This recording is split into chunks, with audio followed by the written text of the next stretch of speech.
Okay, so welcome to the operations research class. So we'll continue with our linear programming topic. So in the previous lecture, we had looked at the general history and introduction of operation research. And we had also looked at how to formulate operation research problems. And this lecture will be focusing on solving linear programming problems. So we would, the models that we formulated in the previous lecture, we'll pick some few examples and we'll see how we can solve these LP problems or the linear programming problems. So usually we see that there are several methods in solving the linear programming methods. However, we'll look at the graphical method, which is easy. It also gives us understanding on what the various objective function, decision variables, constraints, what they mean in the real world or in when you are using different method, how you can interpret these decision variable, these constraints, these objective functions. So it's very important. And also we'll look at the algebraic method. We'll look at simplex method and the two-phase simplex method. So let's pick one example here. And this example will be okay for us. So a company wishes to produce two products, product 1 and 2. Each product has resource requirement as follows. So product 1 needs 1 kilogram of material, 6 hours of labor, and when we sell that product, we get a profit of $4.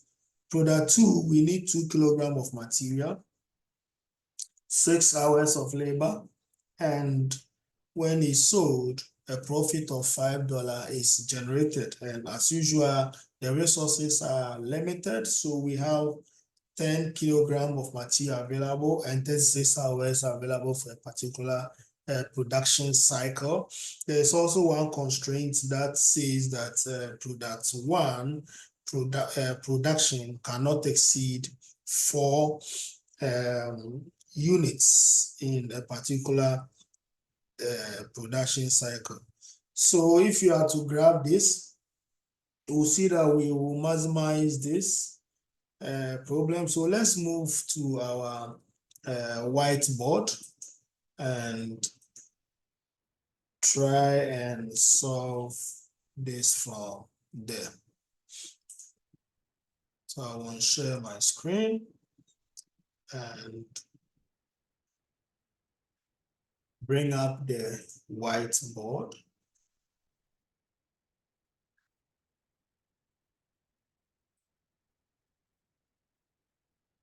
Hopefully you can all see my screen. I will get a new page.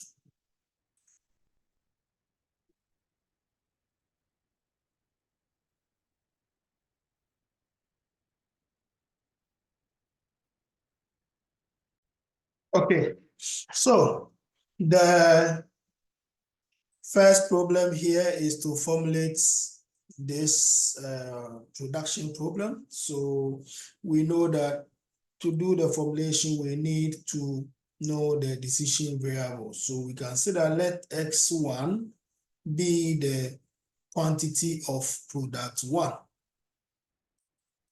or product 1 to be produced, right?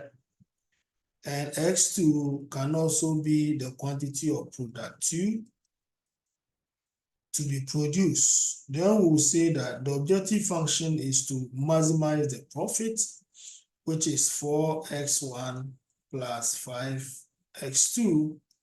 And this is subject to what are the various constraints. So the first one is x1 plus 2x2 is less than or equal to 10. And this is the material constraint. This is the material constraint.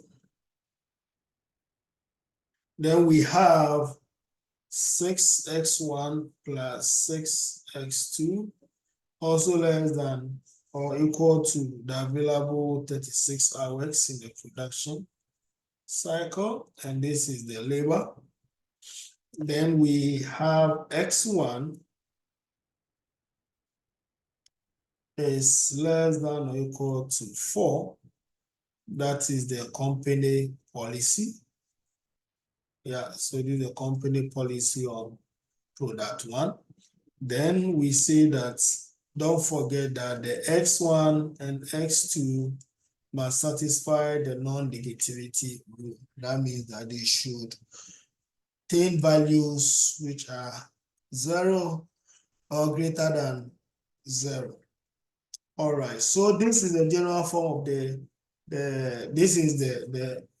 general form of this linear programming problem. However, to solve it graphically, what we need to do is that we need to convert the various constraints, inequality constraints, into an equation that is to represent a line, right? To represent a line. So we'll say that for the first constraints, right? So for the first constraint, we said it is x1 plus 2x2 is less than or equal to 10. So this implies that x1 plus x2 is equal to 10. So doing this is also called standardization, so or the standard form. So we are trying to convert the inequalities into a standard form, or we can also say augmentation. They are all the same. So generating the standard form of the inequality constraints. All right, so in doing this, we have to solve for x1. So what we will say that we say if x1 is 0, right, then it means that x2 is 10. And therefore, we can plot one point as 0 and 10, right? Then we also assume that x2 is 0, and that means that x1 is, sorry, so this is 2x. So this is why I love operation research. So operation research will let you be careful in the industry. Will let you be careful in the industry. So it's actually x1 and x2 is equal to 10.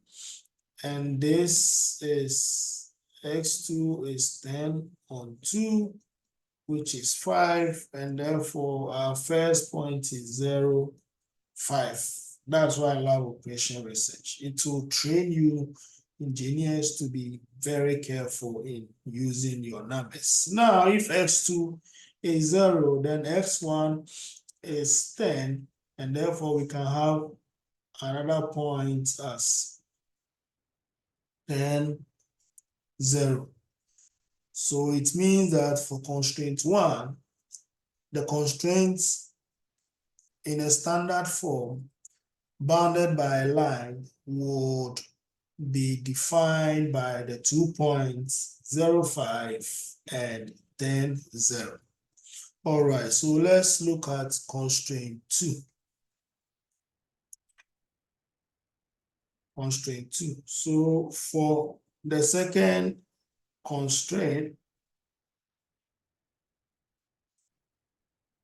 right, second constraint is that of the material 6x1, 6x2 is less than or equal to 36. So to get a standard form of this, or to augment this inequality, we have this. Then we will say that if x1 is equal to 0, then x2 is 36 on 6, which is 6. and is will represent 1.06. Now, if x2 assumes a value of 0, then x1 will also be 36 on 6, which is also 6. And we have the 0.60. So for the second constraint, which is representing a straight line, right? The line is represented by the 2.06 and 60.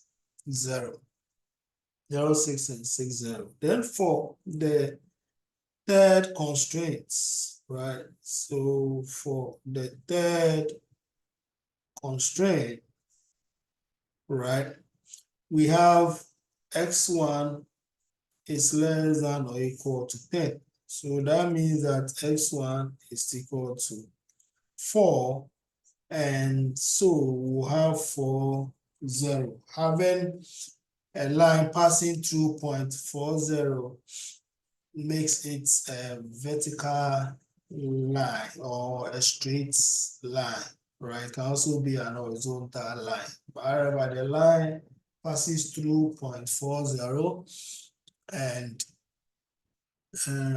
it moves to infinity, right? All right. So we have these three constraints. Then we have the non-negativity rule, x1, x2 greater than or equal to 0. What that means is that the graph will be represented in the first quadrants, right? In the first quadrants, that is, they should be plotted in the first quadrants, which have the positive values. All right, so let's plot our graph here. So we'll represent this with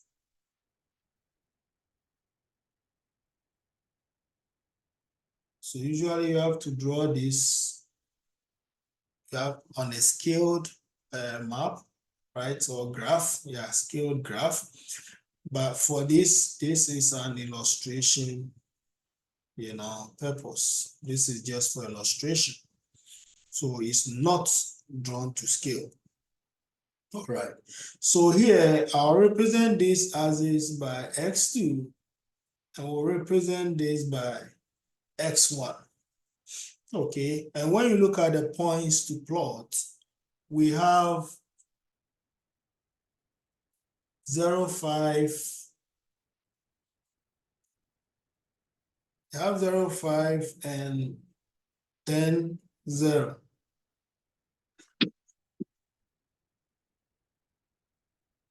For the first constraint, the second one is 0, 6, and 6, 0.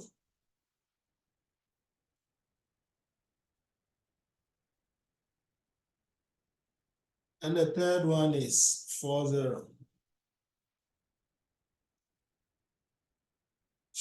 All right, so looking at this, we can see that the x2 maximum value for x2 is 6, right?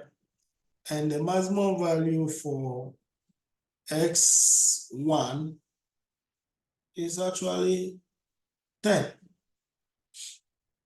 It's actually 10. So it means that if I'm getting my axis, numbering my axis, right, from 0, then I can have this 2, 4, 6, 8, 10, 12. And here on the x2 axis should go to 6, 2, 3, 4, 5, 6, 7.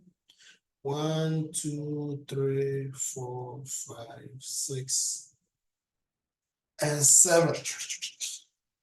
All right, so we plot this. What we do here is that we plot the first line or the first constraint, which is 0, 5, and 10. Let me use this color. So 0, 5, x1 is 0, x2 is 5, so that is this point, and 10, 5, or 10, 0. So this is 10, 0. So you need to be careful when you are working with this. So a straight line from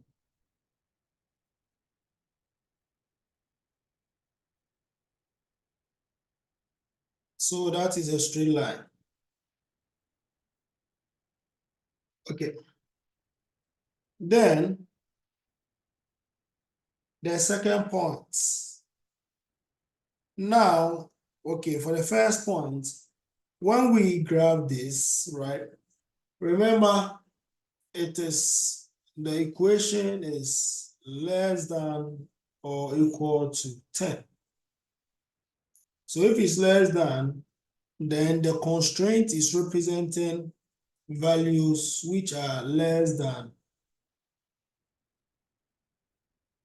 these constraints, the extreme 5 and 10, and therefore you put an arrow here to indicate that the values are values within constraint or restricted within this boundary.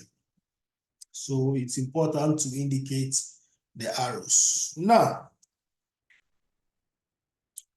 when you pick the second point, which is 0, 6, and 6, 0. So 0, 6, we plot it. The first point is here using red. And 6, 0 is also here. So a straight line is that.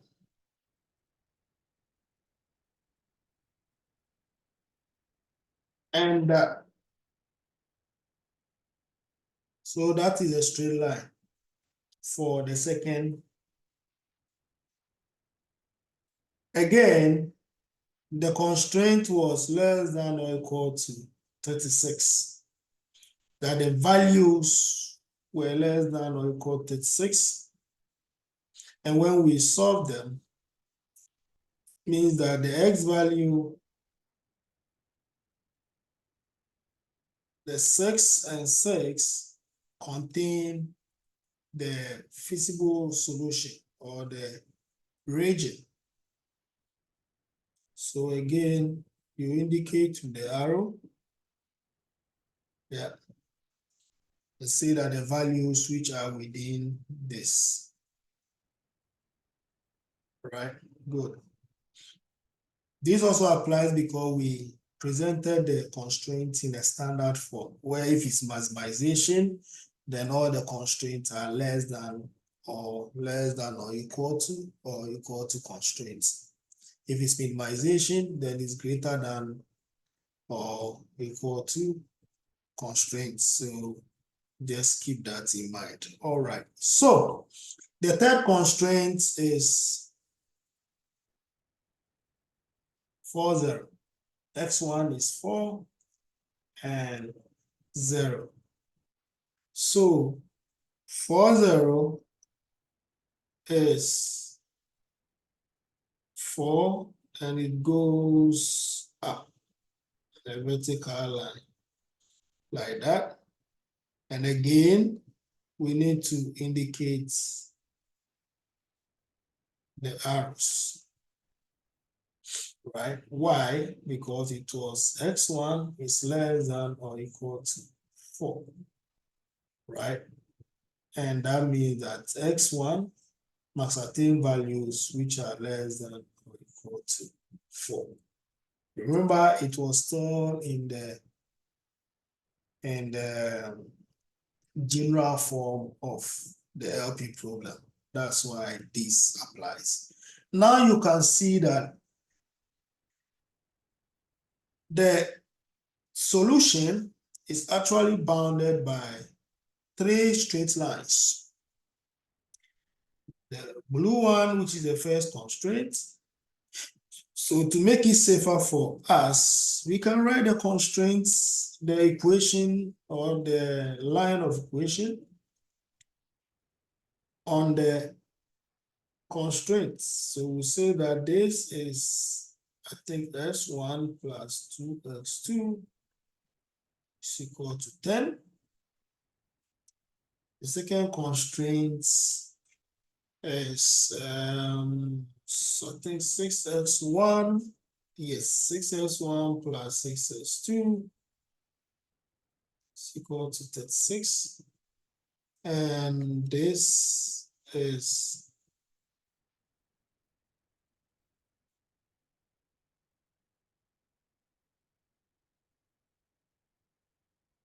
x1 is equal to 4. All right, so since all the arrows are pointing towards the origin, right, it means that there is a boundary that satisfy all the 3 constraints, and that boundary is refers to as the region, right? At any point within it will be a solution, right? Will be a solution. So this region, because it satisfies all the various constraints, we will say it is a feasible region or area, right? So the boundary or the region is actually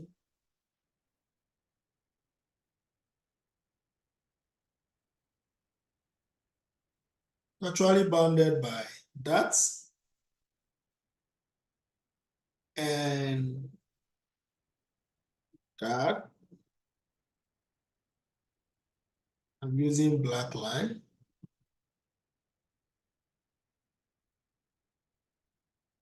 And also that. Then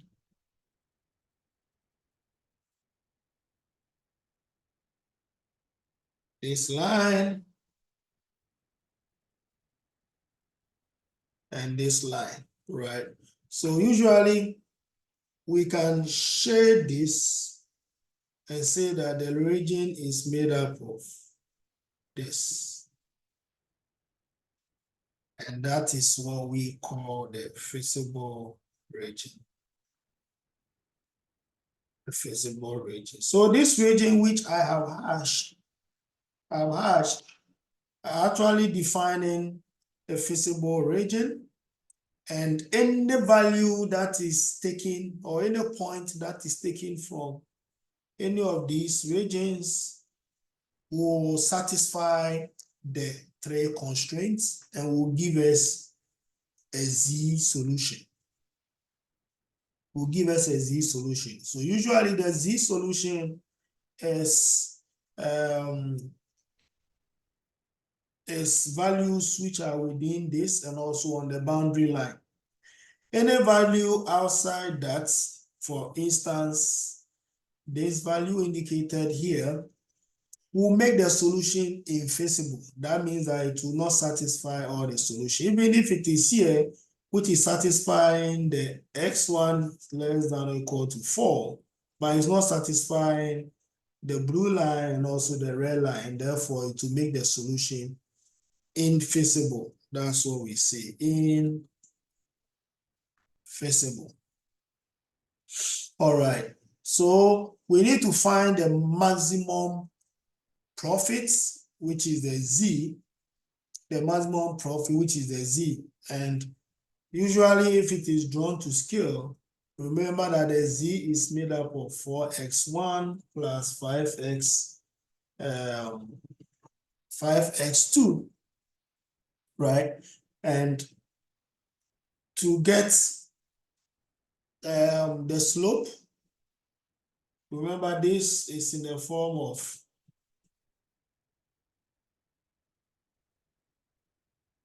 y is equal to mx plus c, right? The equation of a line. So if mx plus c and y, ours is represented by x2 is equal to mx1 plus c, mx1 plus c, mx1 plus c. So let me erase these parts.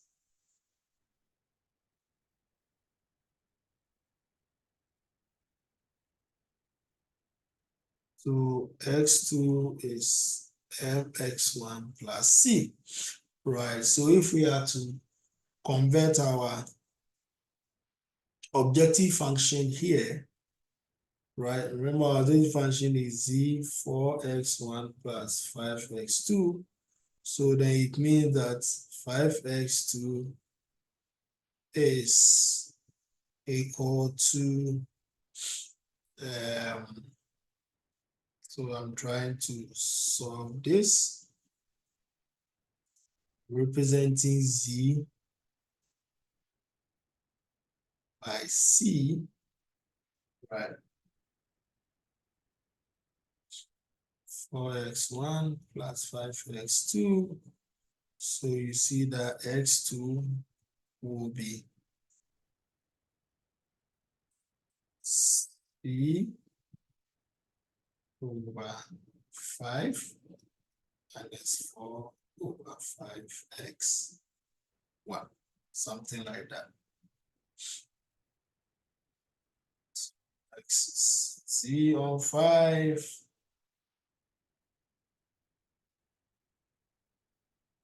Yeah, so this is just representation of our line for the z. So that is our m, which is our slope. So the slope is a negative slope, right? It's a negative slope, and we know what negative slope is. Yeah. So if you are to graph this, if you graph this using drawn to scale, then you'll be able to now use this slope to search. So this slope will be used to search within this feasible region. Let me represent something like that. To search within this feasible region in this form, right? And each is a solution, right? All right, so we would find the exact solution here. So let me get rid of these lines.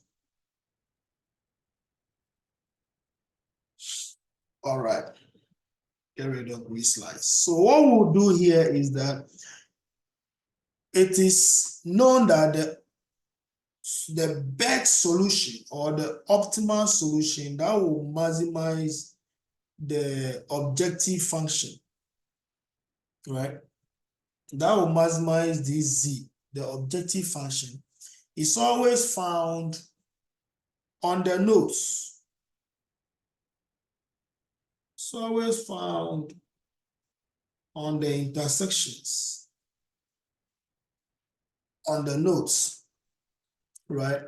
So what we do is then to find the corner point or the nodes, the values in the nodes. So we'll represent this with A,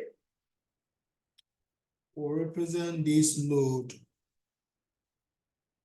with B, represent this node with C, the node on the 4 with D, and at the origin with E. Then we would find the values from our graph that are representing this, right? Okay, so as we said, the optimal solution will always lie on the boundary, right, of the feasible solution space. The feasible region will form a convex of points, right? This means that the boundary of the feasible region comprises a set of straight lines or flat planes. Remember, this is 2D, right? And we say the graphical solution is restricted to 2D.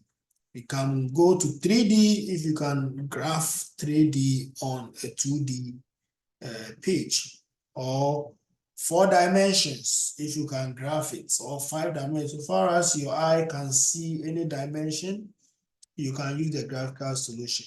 But for this lecture, we'll restrict ourselves to 2D, right? And these lines converge to create these corner points, right? Corner points. We can also refer to the corner point as extreme point, as the extreme point, right?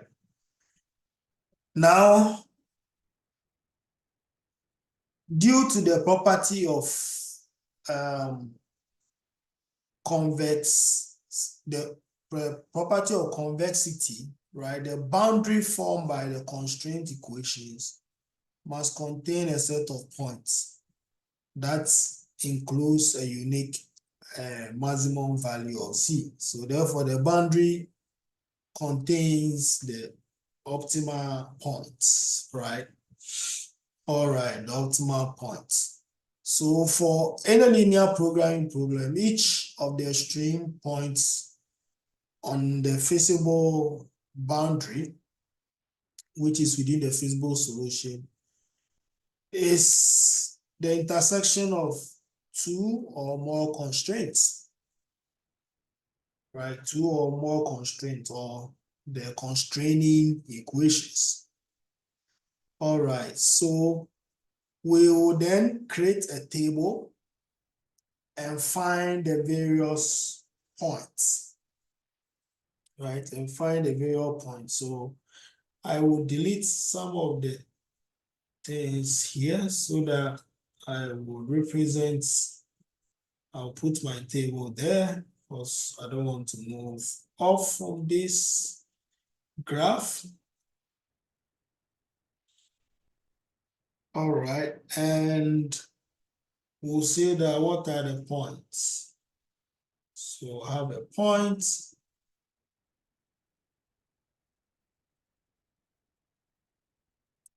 x1 value, x2 value. Okay, sometimes I forget I have this. I can draw straight lines here. It makes life better.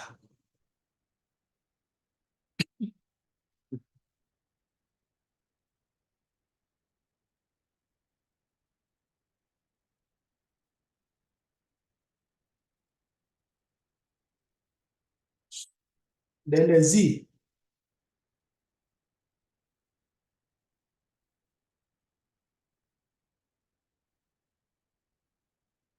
The z is 4x1 plus 5x2.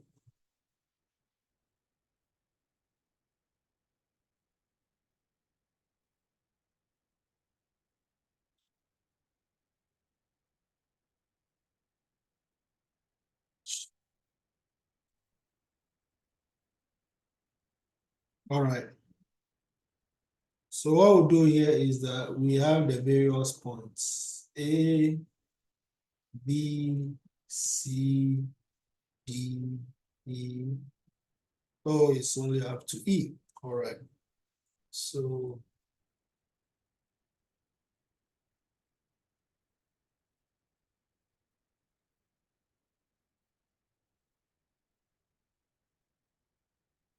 C, D, and E. All right. So for point A, We'll read it from the graph, and you can tell that it's 0, 5, right?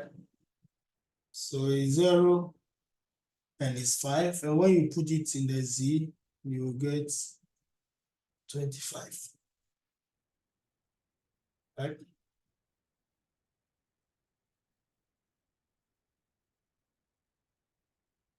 Then when you look at B, when you read from the graph, is actually x1 is 2 and x2 is 4. So we have 2, 4. The maximum is 28. C is actually 4 and 2. And the Z is 26. D is 4 and 0. The maximum is 16. Then E is 0, 0. And the Z value is 0. All right, so from here, you can tell that 28 is giving us the maximum value. And therefore, we will say that the objective function, as we have Z is called 4x plus 5x2, right? We are getting the optimal solution of x1 is equal to 4, x2, no, x1 is equal to 2, x2 is equal to 4, right? And which is point B, and it gives us a maximum solution of 28. So this is a typical maximization problem. So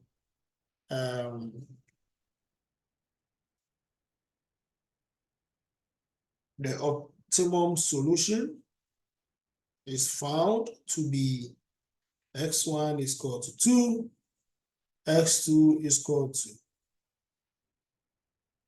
4, and the Z is equal to 28. So to be more, we'll say that x1 is equal to 4 kilogram, x2 is equal to 4 hours, and Z is $28.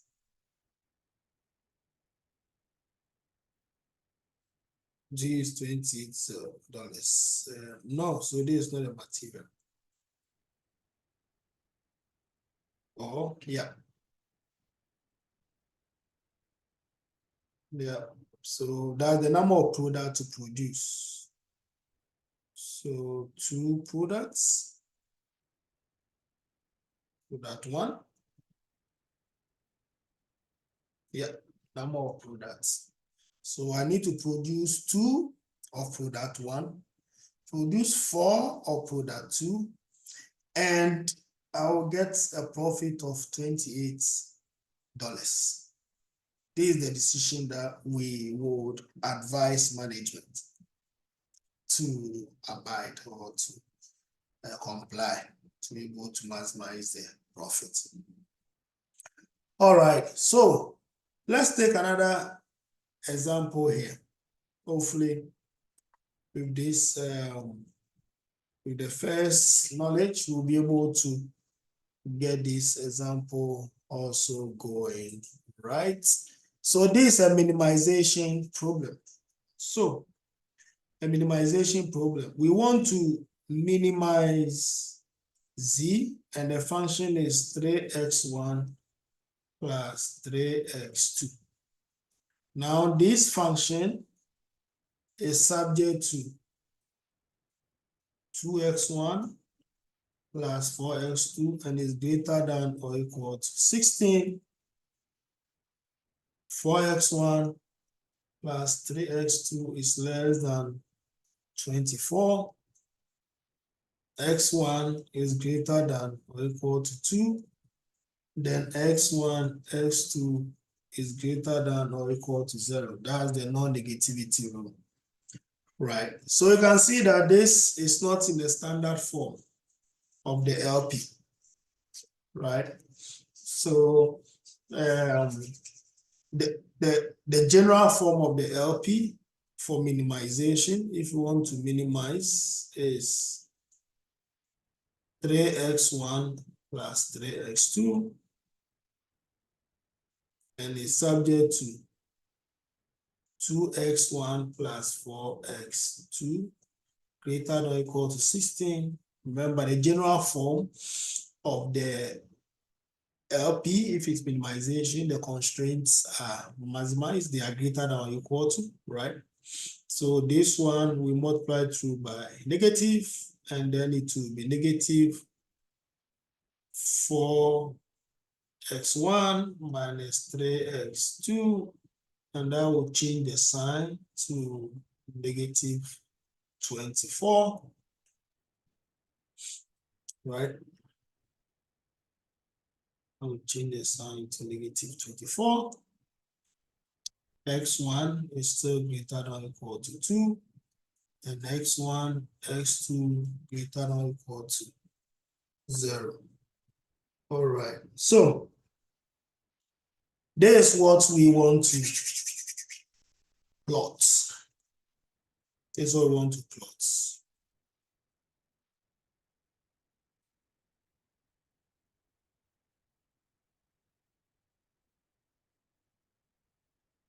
So what we'll do is that we shall pick the first constraint.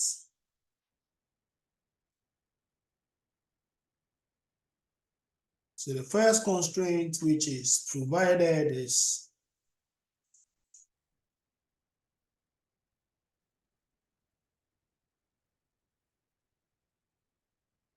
2x1 plus 4x2 is greater than or equal to 6. And we say this in a standard form, or augmenting it, is 2x1 plus 4x2 is equal to 16. Then we say that if x1 is equal to 0, then x2 will be 16 on 4, which equal to 4. And that means I will have a 0.04. If x2 is equal to 0, then x1 will be 16 on 2, which is 8.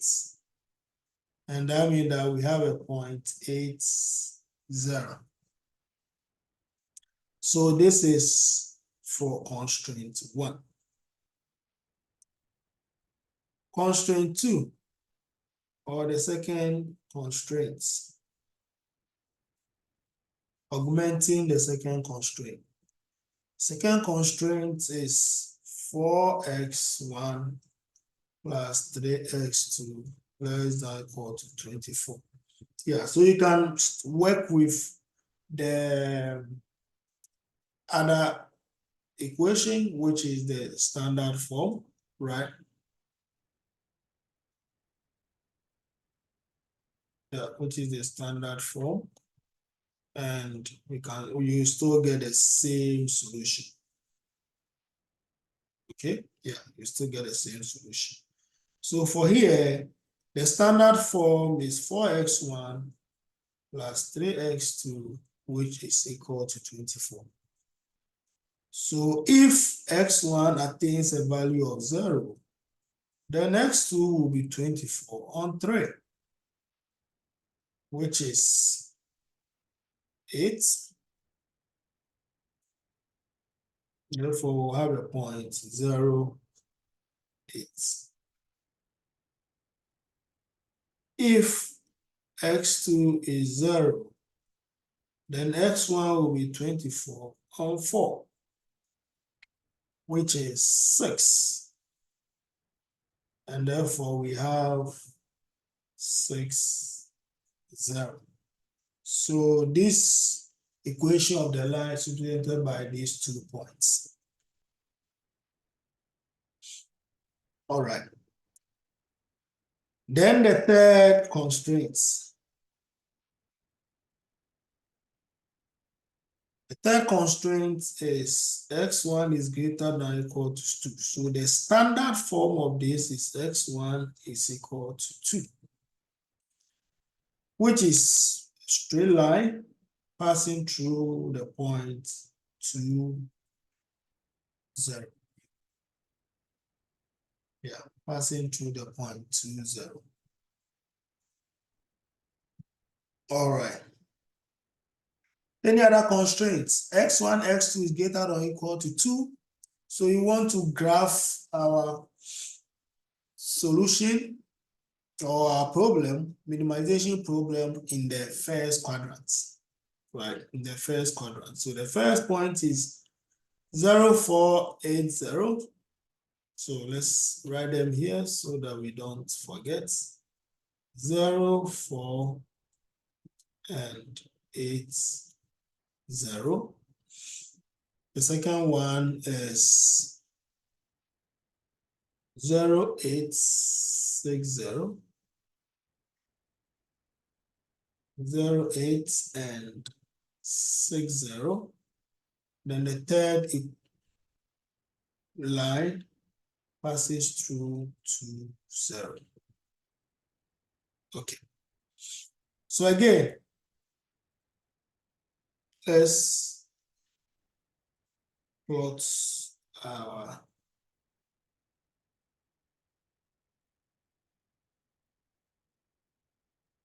graph. And name our axis. So this is what we do. Again, each is x1 and x2 in this form. So I want to put my x1 here, and I'll put my x2 here. So the maximum for x1 is 8, and the maximum for x2 is also 8. All right, so 2, 4, 6, 8. Okay, I think I can extend this. I always want a bigger graph. 2, 4, 6, 8. So 1, 2, 4, 6, 8. That will be too small. So 2, 4, 6, and 8.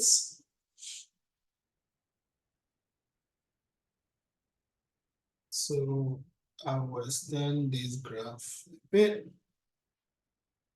So I can put my 8 here, 6, 4, 2, 0, 2, 4, 6, 8. Is that big enough? 2, 4 is not big enough for me. Always.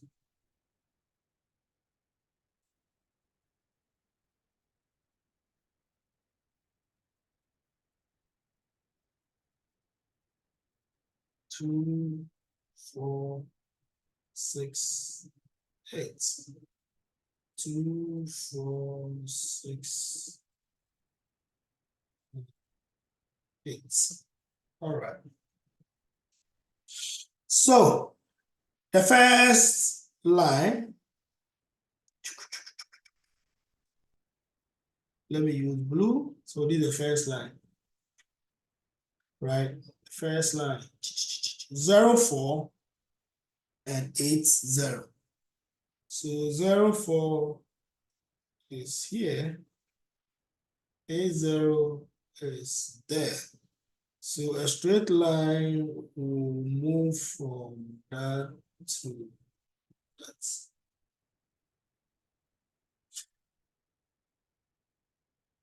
Let me change the line to this color. Yeah, that's for the first line.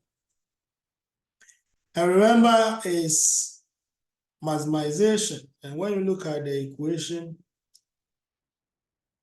is greater than or equal to 16. So maximization. Therefore, the values are values that are moving away from the equation line or the line of equation. And what is the line of equation? 2x1 plus 4x2. So we can write our equation here. 2x1 plus 4x2 is equal to 60. It's equal to 60. Right? Good. Now the second, let's use red, is 0, 8, and 6, 0. 0, 8, 6, 0. So 0, 8 is here. And 6, 0 is there. Again, a straight line.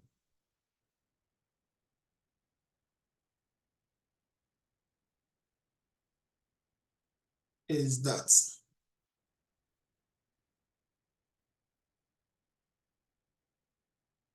Straight line is that.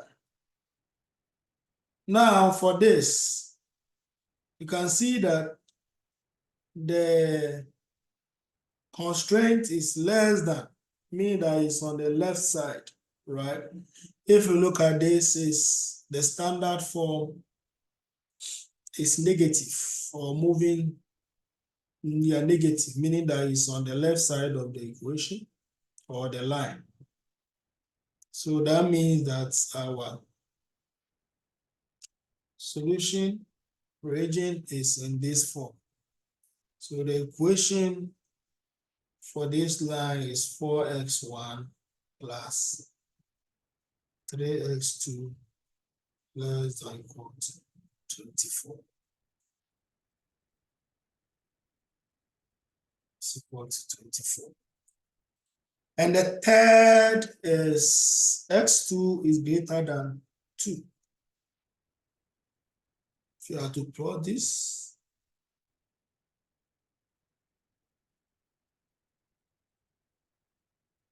that is that 2.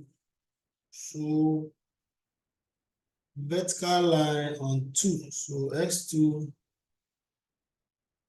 is that.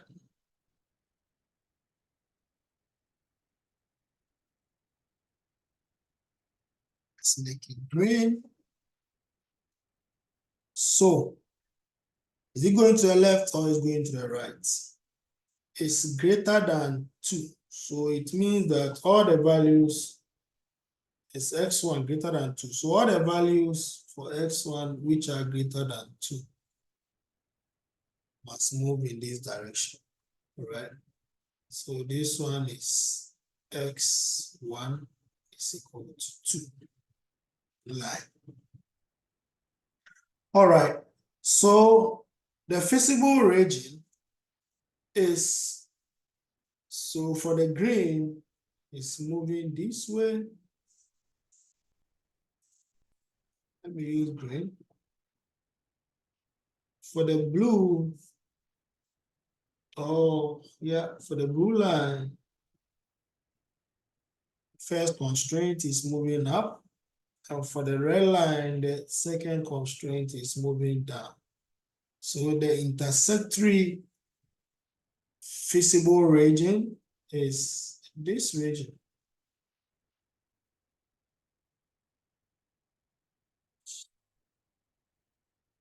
Are we okay? So it's this region. Again, we said that the feasible solution or the optimal solution will always be found on the boundary. And so the point of the convex, the intersecting constraints will form these boundaries, right?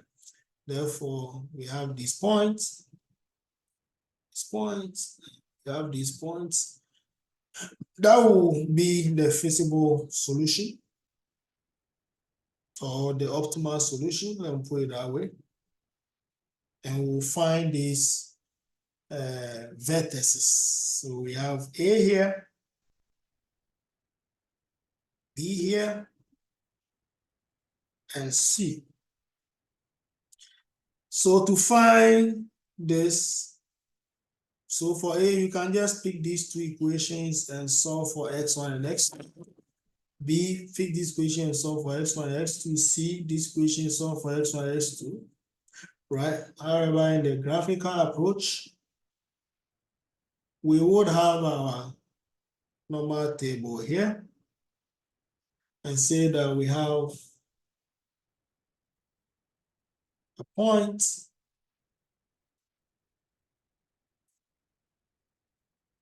x1, x2, and z is 3x1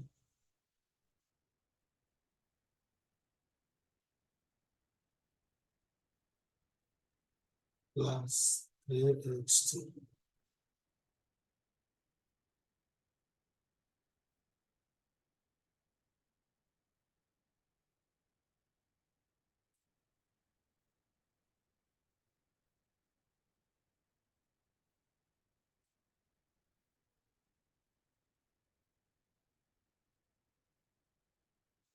Just making a table.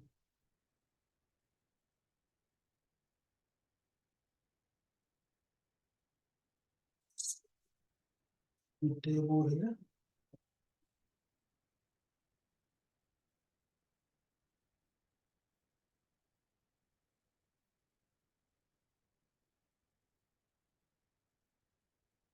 We have this, and we have, okay. So the first one is A, B, and C. So we read A from that. So x1 is 2. So x2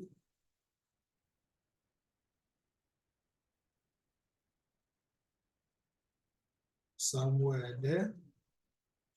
Right, so when you read from your graph, you get 16